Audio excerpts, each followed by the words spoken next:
I think you're always going to run into situations where you have to have some separation, and not for everybody, but there are people who have such high medical need that they're going to need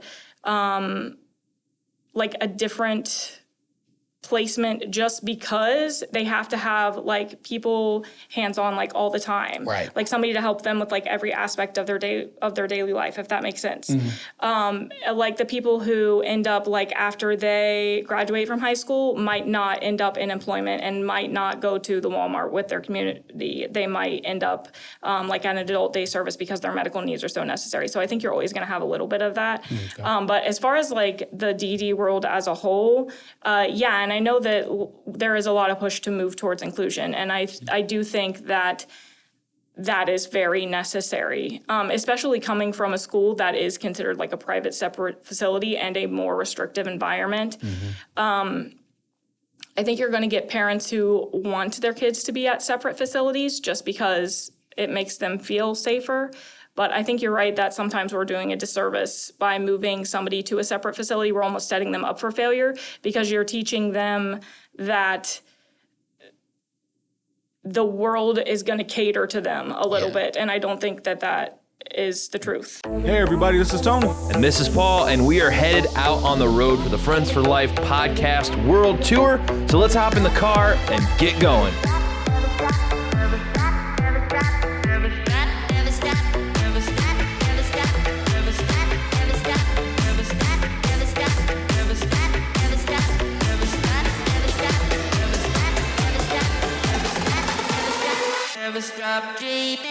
All right, everybody, welcome back to the Friends for Life podcast. Thanks for tuning back in.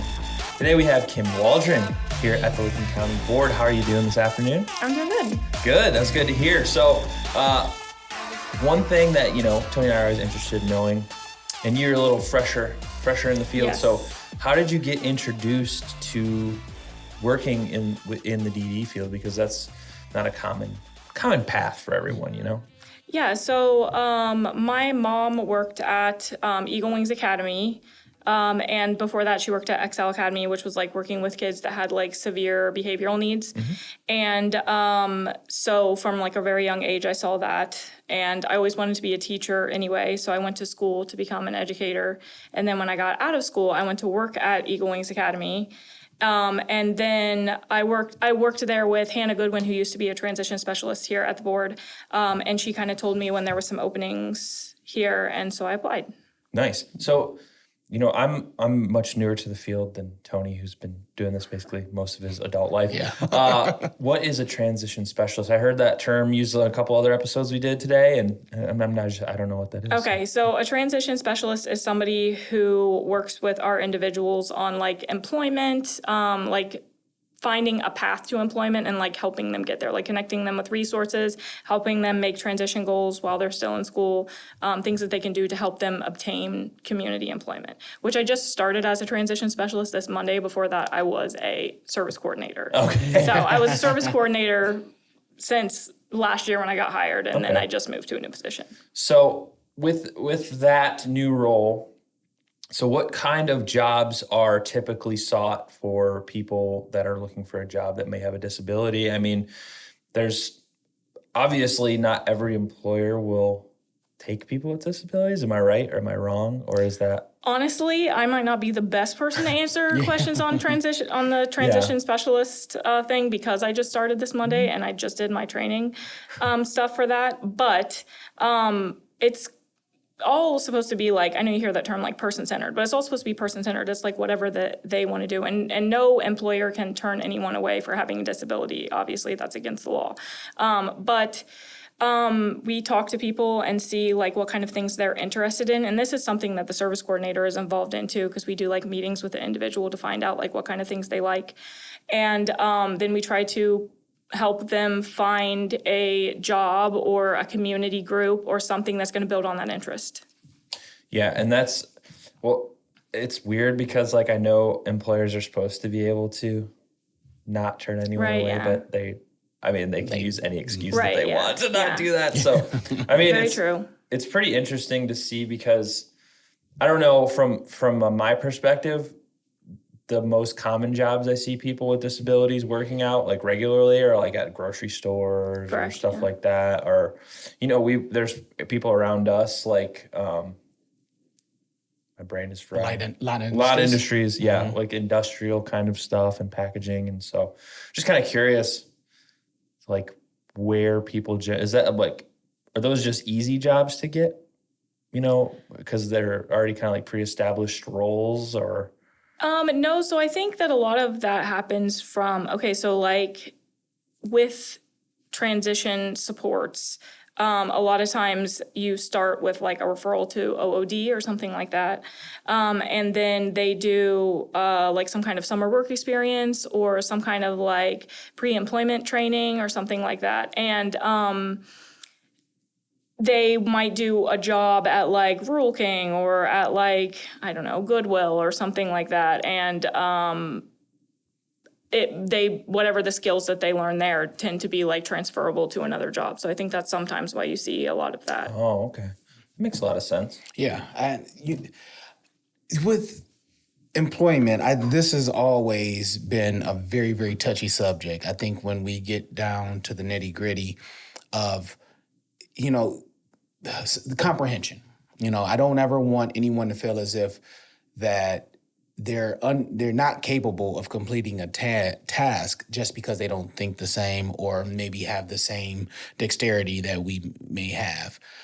From a personal standpoint, and you now taking on this role, do you have like a mission for this position that you want to see yourself extend? Are you going in with any kind of preconceived notion? So the reason that I applied for this job, even though I used to be a service coordinator, is because I came from an education background. Okay. And like the transition specialists work a lot with the schools and the educators there. Okay. And like I specifically worked with like a special education population. And a lot of what they do with the younger individuals that they work with is helping them advocate in the schools, building transition goals so that way they can be successful when they graduate from high school. And that's the reason that I wanted to get into that job, is because I know a lot about education, specifically special education. Like all the kids that I worked with had IEPs and they had goals in math and right. Because used to teach math. I taught. Had a K-12 math license and I taught high school mathematics. Nice. And one of the things I was seeing as a service coordinator was that I didn't have a lot of power to help kids and their parents advocate for school. So I didn't have like the ability to, well, it's not that I didn't have the ability. I had the ability, but I didn't have it was considered to be like overstepping if I was to try to advocate to the school on behalf of with the parent and the individual. And so that's why I thought that would be a role that I was better suited to. So like, preconceived notions, I don't know, but I know like going into it, my goal was try to help parents and kids navigate the educational realm, because there's a lot of misunderstanding about what IEPs are. Like, are they legal documents? What are we signing away rights to? What is a restrictive environment? What is a least restrictive environment? Like that kind of stuff. And so like going into it, I feel like that is something that parents who have kids in special education need a lot of help with. Like even like I had a foster child for a short period of time, and like even me having a background in education, it still gets very confusing when you're looking at IEPs and changing locations and things like that. And even my child has my biological child has a 504 plan, and even going into that meeting, I felt uncomfortable. So like somebody who is a teacher and has a lot of knowledge and has worked in this field for years feels uncomfortable in that meeting, then a parent who is trying to advocate for somebody who is like one of the most minimalized populations probably is struggling as well. Yeah, definitely. I think one thing that always trips me out, I worked in the population of mainly adults. 18 and up was always where I was at. But I guess the best way to ask it is, do you think there should be more merging, like the special education? I mean, should that just be completely changed? Like, how should we still have entering school years with, the special education classroom when reality is not that? When reality comes, these individuals will still be walking through the same Walmart that we walk through. They're going to be probably pursuing some of the same jobs that the rest of society is pursuing. Do you feel as if we need to make these things more structured to regular life, or do we need to go out into quote unquote regular life and make them more acceptable? So, like, in a perfect world, like, integration and, like, inclusive classrooms would be, like, universal. But I think you're always going to run into situations where you have to have some separation, and not for everybody, but there are people who have such high medical need that they're going to need, like, a different placement just because they have to have like people hands-on like all the time, right? Like somebody to help them with like every aspect of their daily life, if that makes sense. Like the people who end up like after they graduate from high school might not end up in employment and might not go to the Walmart with their community. They might end up like at an adult day service because their medical needs are so necessary. So I think you're always going to have a little bit of that. Okay. But as far as like the DD world as a whole, yeah, and I know that there is a lot of push to move towards inclusion, and I do think that is very necessary, especially coming from a school that is considered like a private separate facility and a more restrictive environment. I think you're going to get parents who want their kids to be at separate facilities just because it makes them feel safer. But I think you're right that sometimes we're doing a disservice by moving somebody to a separate facility. We're almost setting them up for failure because you're teaching them that the world is going to cater to them a little bit. And I don't think that is the truth necessarily. I'm right there with you. Yeah. Yeah. And, we hear a lot, especially, our friend Sarah, who helps us with the podcast when we're traveling and stuff. She has a child with a disability, and she's like a CEO of a facility, and she's like, I even have a hard time figuring this system out, and I work here. I do this every single day. That's got to be so frustrating for people because, like, even the people who work in it have a hard time with it. That shows like how confusing it can be as a whole. So is there anything you'd like to see maybe kind of be a little more simplified for people, because it shouldn't be this huge pain in the butt for just people to be able to raise their kids, I don't know. Like, as far as education for people that have special needs, I would say, I think there needs to be like a lot more simplification, because I feel like that's one of the problems is that it's so confusing that no parent understands what they're doing, unless they're like a lawyer or something, like they have a law degree. But as far as like in this realm, the biggest thing that I've like run up against is not necessarily it being like super confusing, because that's like what service coordinators and case managers and things like that are for, right? They're like their job is to like simplify it and do the work for you and to help advocate for you. So that's really, really nice. You have like a built-in advocate, like as soon as you sign up for DD services. But I think one of the biggest problems is that a lot of times you hit this wall where you're trying to help get services for somebody, or you're trying to help somebody advocate, and you just can't do anything else. Like, you've done everything that you can do and you can't do anything else. And I'm not sure necessarily like what would be the solution to that. Because like, for example, like I would have kids who they were getting, like they had a wraparound facilitator with Children Family First Council, and they have a therapist through the Village Network, and they have a case manager through Boundless or whatever, and they're getting ABA therapy and like all of this stuff, and they were still having problems. And then everybody at the meetings will look at the parent and be like, well, the reason that he's still having problems at home is because there's no structure and no routine, and there's and like we're doing all of these things, and it's impossible as a parent to have like structure and routine all the time. Like, that's not realistic to even expect. but you kind of hit this wall where you're like, okay, we're doing everything we can and we're still not necessarily seeing progress.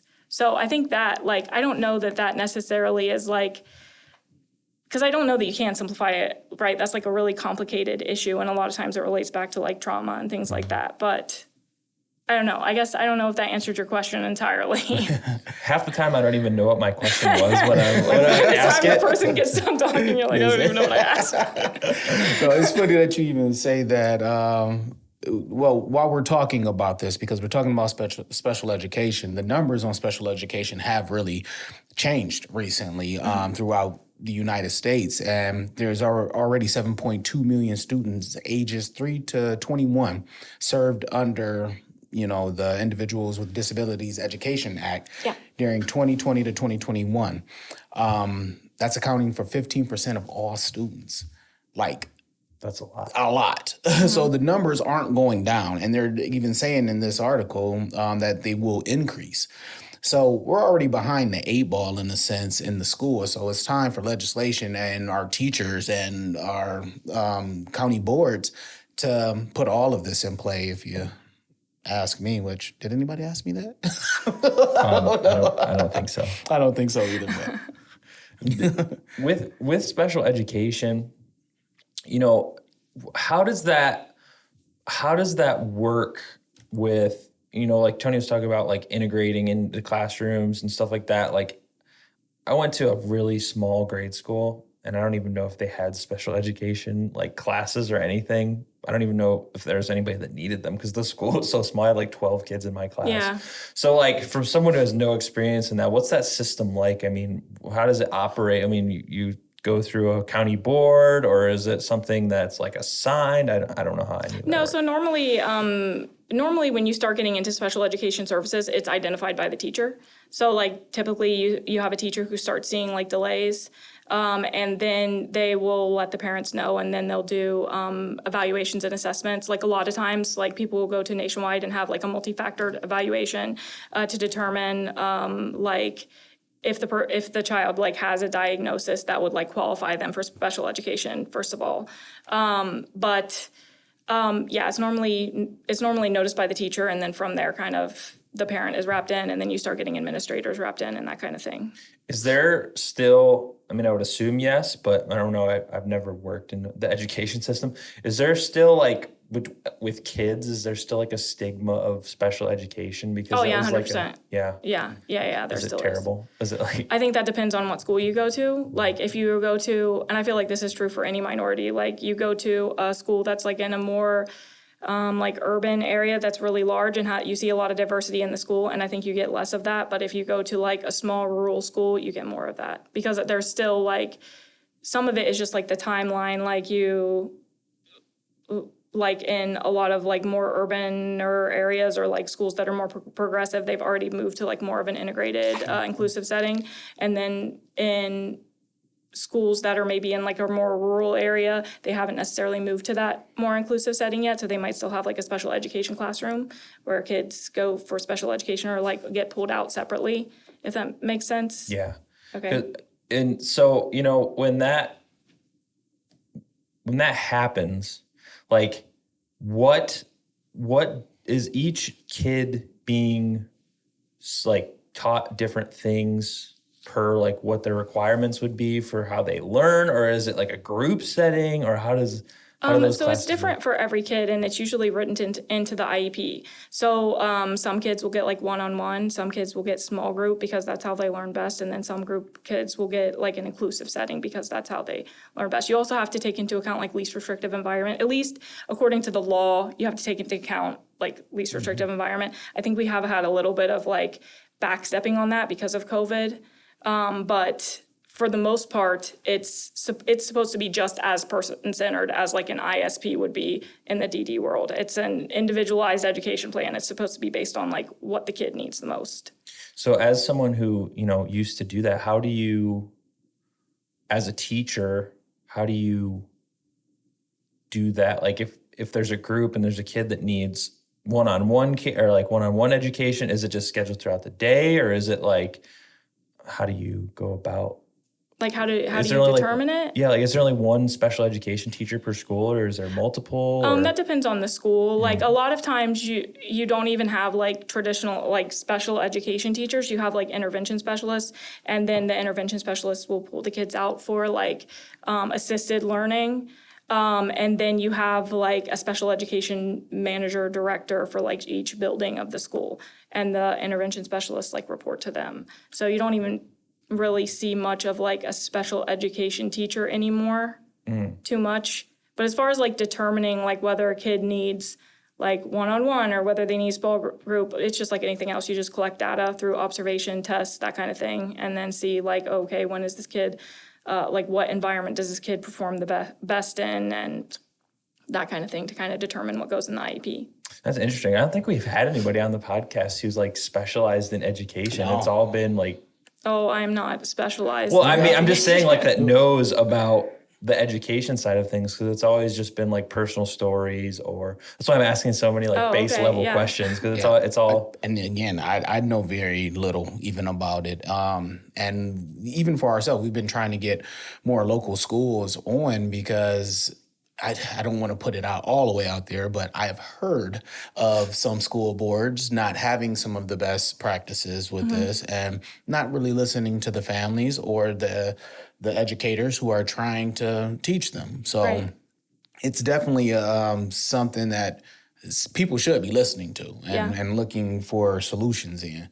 I remember being in high school, the special ed class was in a very like a subdue area that was, it almost felt like they were being punished. Right, like it was in an annex. Yeah. Yeah, that's how it was when I was in school too. So it was just like, it was very odd. And I remember I would stop by after lunch because it was right towards the, and I would go by and I'd say, hey, everybody. And I mean, the teacher was a pretty decent teacher, but like, I even wonder how does that work? Because, well, we just realized that there's no, like, everyone doesn't have to have special education to teach in special education in a school. But let's say everyone with the quote unquote degree or the knowledge to be able to do it, they're sick. Like COVID, for example, when that happened, what happens then? Like, would a person who hasn't went through the specific training, would they be able to do that? I mean, I think of it almost like a DSP. Like one DSP can almost serve all of our individuals, quote unquote, on paper, but not necessarily have the skill set mentally to do it. Does that question make sense to you? Like if there is like a staffing shortage with Yes. people who are special education certified. Correct. So like to work in special education, you do need to have like a degree in special education. I worked in special education, like I worked in a private separate facility. So that's why I didn't have to have like a special education degree. Like my degree was just, or my certificate was just in K-12 mathematics.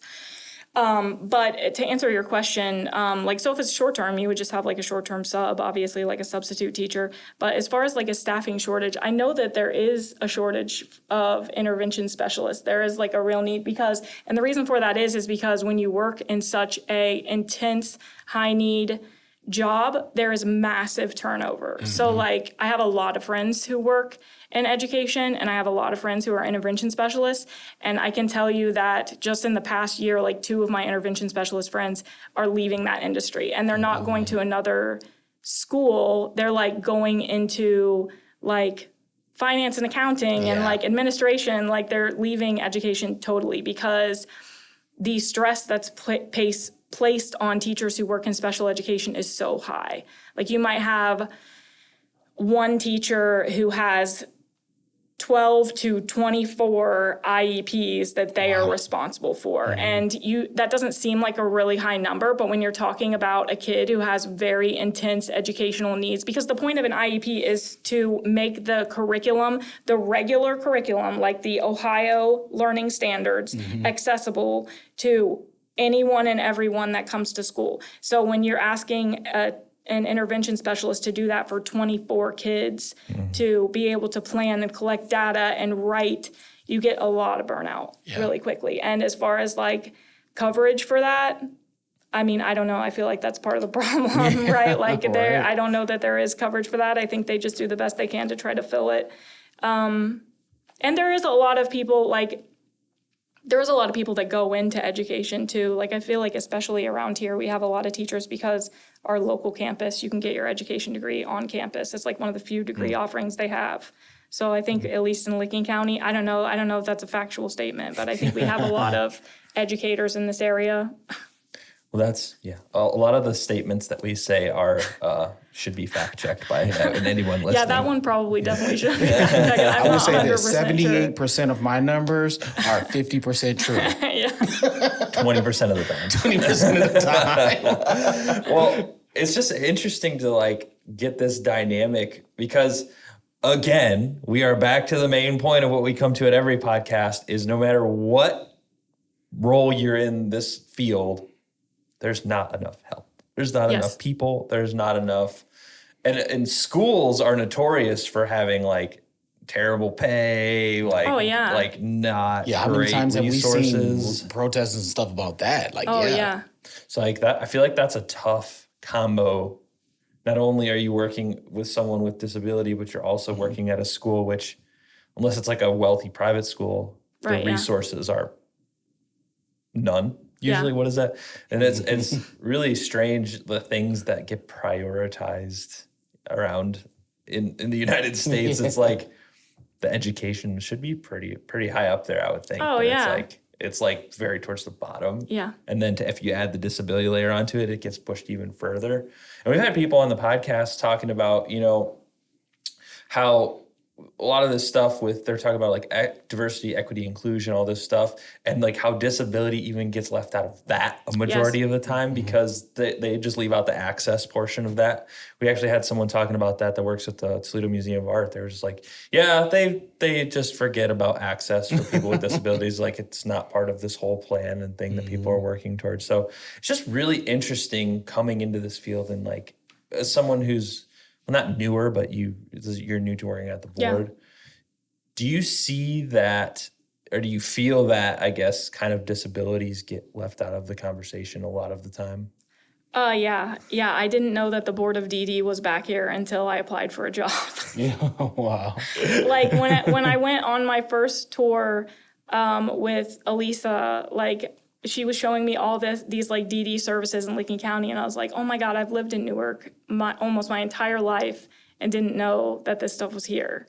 So 100%, yeah. The funny thing is okay, so I've only been to 2 county board buildings, and both of them are like impossible to find. Right, yeah. This place, we were like driving down an alley and like our GPS took us all over the place. We're like getting lost on the way in here. The one in the Lucas County one's like tucked back in a neighborhood or something. It's like very hard to find. And like, still don't know where the entrance to that building is. I've been there like 3 or 4 times. I'm like, I'm not really sure which one's the lobby. And there's like buildings across the street and stuff. Yeah. Like even on a physical map, it's disabilities are just tucked away into the back recesses of society. Yeah. That's pretty terrible. And no one can come to a conclusion or like where to go and what to do.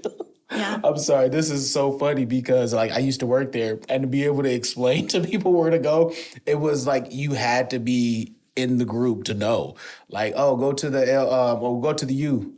And that meant to go to the U-turn area. Yeah. I'll catch you at the gym.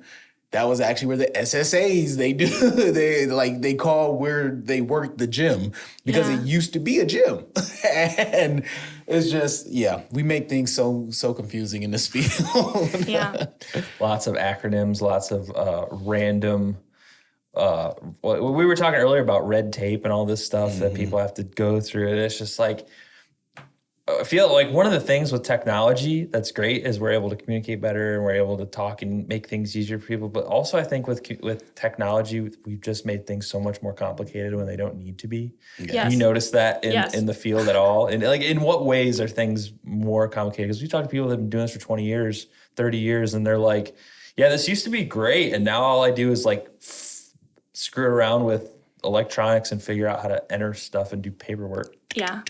Yeah, like this is going to sound really odd coming from somebody who is a millennial, but sometimes just having a piece of paper is way easier than having to go into some system and then like fill something out and then download it and send it. And then sometimes there's like this confusing integration where people don't understand like the potential of whatever the technology they're using is. So they're like, oh, okay, so you can go into this system and you can type these things in, but then you need to print off a copy and bring me a paper copy. It's like, well, I can just email it to you. Like, so you also get like that, like where there is like, you're not even using the technology to its full potential as well. So yeah, I agree. Well, Kim, since a year in, where do you see yourself? Where are you taking this field of work? What is the landmark thing that you want to be known for in this field?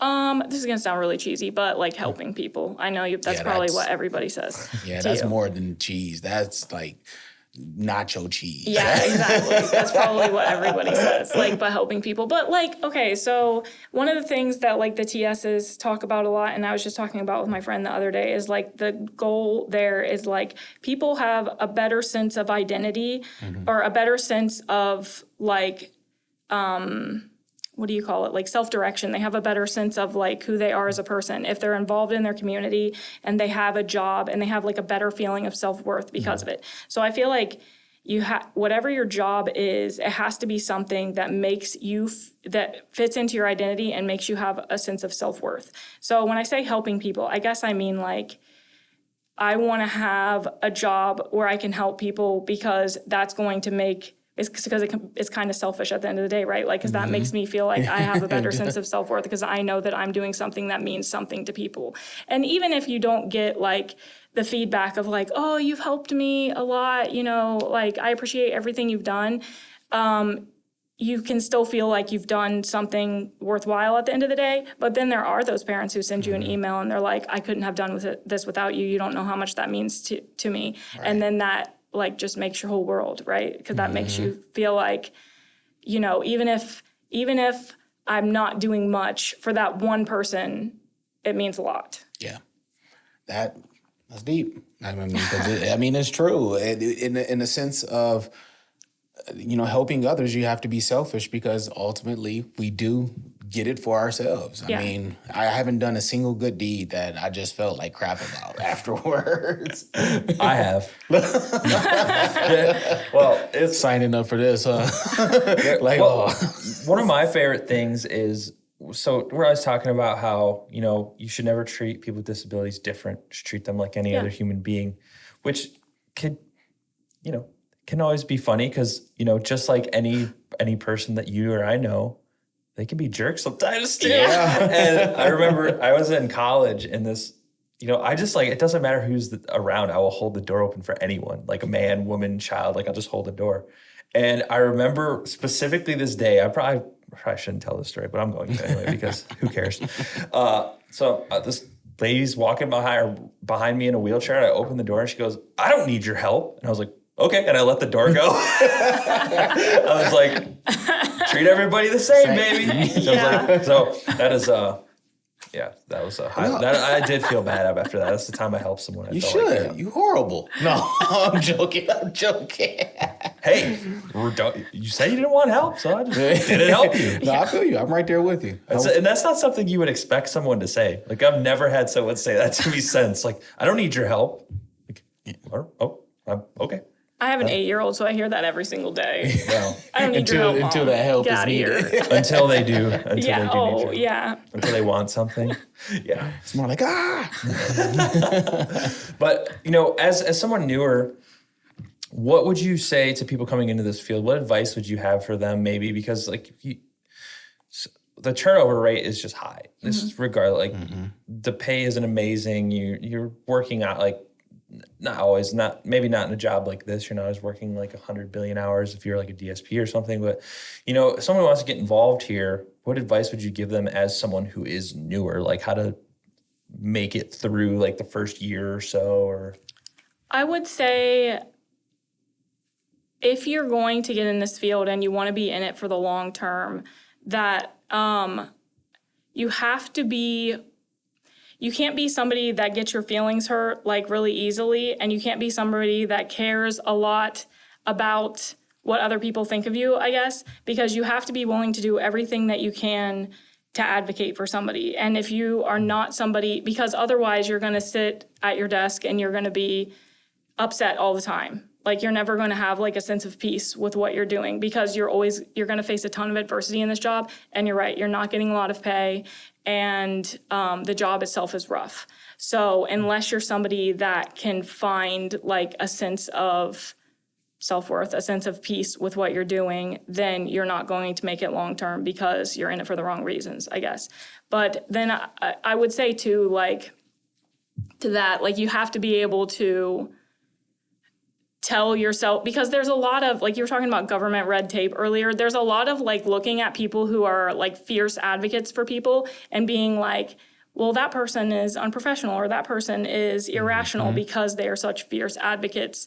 And you're like, okay, like, you do have to have a sense of rational detachment, but you also have to, like, you're not going into this field unless you have a lot of empathy for people. So I guess another piece of advice I would say is, like, you have to be able to look at yourself and say, like, I am making good decisions and I am doing what I need to do to advocate for the people that I'm trying to help with. And maybe the people above you or the people at a state level would think that you're crazy, but I guess you have to be secure in it, if that makes sense. That makes a lot of sense. Yeah, very much. Yeah, because we, with being on social media all the time, as part of what I do for a living with working at Friends for Life, it's like some of the things that come at you, you're just like, what is going on? Yeah. Like some of these, the most random comments, and it's like, you cannot take this stuff personally, because like, who knows who these people are? They could be like complete sociopaths. Like, you never know. I take it one step even further. You can't even do it with some of the staff people. If you're talking about from like an agency provider standpoint, I know very well some of my staff may have not been diagnosed properly, because I can see their manic behaviors. I can see how they handle situations, the outbursts, things like this. And not all of that is taught. Sometimes it's just, the way a person is. But we live in such a throwaway society. It's scary. Like, we don't want to fix anymore. We don't want to try to assist in knowledgeable ways of doing things. We just want to, oh, no, that's a problem. Get rid of it, and we go into the next one, and we'll try that. So... Well, yeah, do you think that has an impact too, like on the way that society operates nowadays? I know that's like a super ridiculously broad question, but it is, like Tony said, like it's a throwaway society. And I was just actually, I can't remember if I was listening to a podcast or an audiobook the other day, but it was talking about that is actually causing issues for people, even in like marriages and stuff, because everybody wants this like quick, easy gratification, and they're like they'd rather like than try and like figure something out. They're just gonna like move on to the next relationship or whatever. So right. Do you think that has an impact on possibly why people go through this field so rapidly at some points? Because they're so used to like wanting, this is like people's lives you're dealing with, and they have issues that need resolved, and they're not always going to be easy breezy, like, let's get this done. Some of them take a lot of work to get through. Right.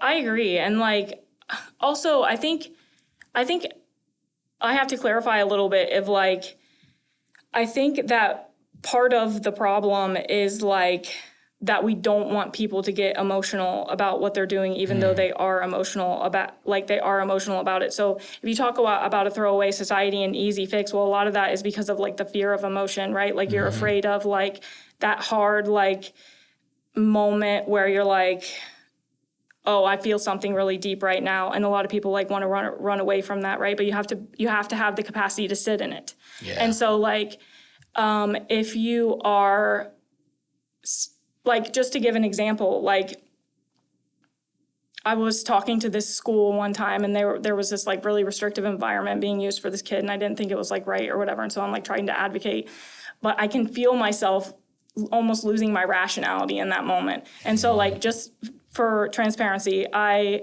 see a therapist. And so like I talked to my therapist. Okay. I talked to my therapist about it. And because I'll like question, I'll be like, well, I feel like I lost my rationality in that moment. And she was like, you have to trust the decisions that you're making are the right decisions, because some of it is like, people are going to look at you and be like, well, that person is irrational, they're crazy. But really, I think like it's that emotion that scares people sometimes, is like, if you're in that moment and you're advocating so hard for a person and they're like, well, why are you getting so upset? Like, why are you? And it's because you're advocating for that person. You've taken their problems and tried to see, like, how would I feel if I was in that situation? Like, I have empathy for this person. And so some of it, I think that is part of that, like, throwaway society, is like people being unable to sit in those emotions, of being able to see somebody who is getting emotional and not see it as irrational or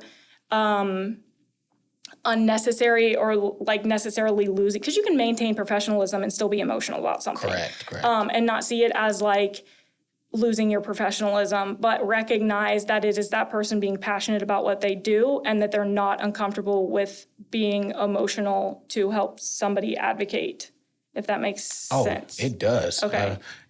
Every now and again, you will hear my voice crack when I'm talking about something I really like, or it's like, it's something that happens in my throat. It's like my throat want to close up because I either have to yell or be quiet, and it's like it's a fight or flight in my body. Yeah. And it's a lot of times when I'm talking about individuals and how can I say this without being too harsh?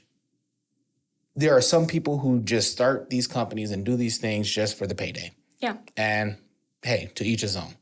But you can't do that and then glide on the same premise that, I'm here for change. I'm here because we love these clients so much.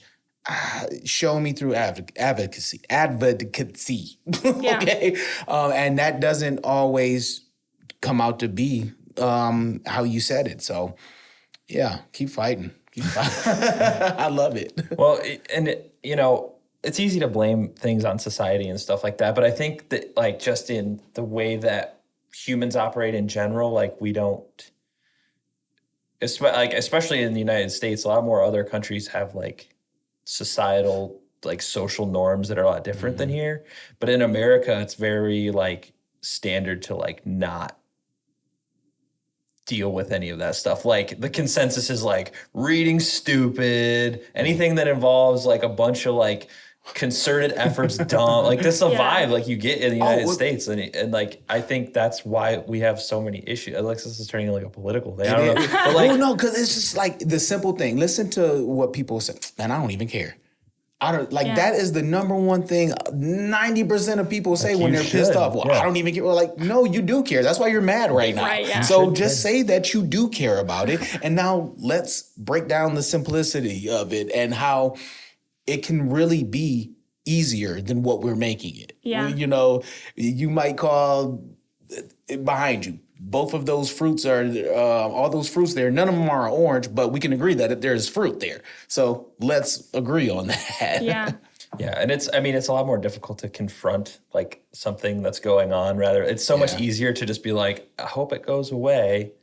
That never solves a problem. Right, It is never going to solve a problem. So, yeah, whatever. That was a rabbit hole. Yeah, but I think we need to do something to make it fun. That's your game right there, my friend. Oh, well, guess what it is? Rapid fire! If you're not familiar, Kim, Rapid Fire is a Would You Rather game show that we do on here. I'm going to ask you 3 questions. Okay. You're going to answer them as quickly as you can. Oh, God. I cannot promise you what the content is going to be, but... I'm also now I'm amazed. nervous. Just promise to answer them. All right. Number 1. Would you rather find a rat in your kitchen or a cockroach in your bed? A rat in my kitchen, probably. Yeah. Yeah, you can't be messing no, with not in my my sleep. bed. Yeah. All right. Would you rather swim in a pool of urine or have 100 people fart in a small pool to mimic a hot tub? Probably the fart thing, because gas rises, so it would leave fairly quickly. But it would be so cool just to see it. Like that. That's what I would love. All right. Lastly, would you rather always have BO or everyone have BO around you? Oh, I'd rather be the one with BO. I don't want to smell other people's thinking. My own BO I can stand. Well, you're in luck because I naturally have that. That's why I'm sitting so far away.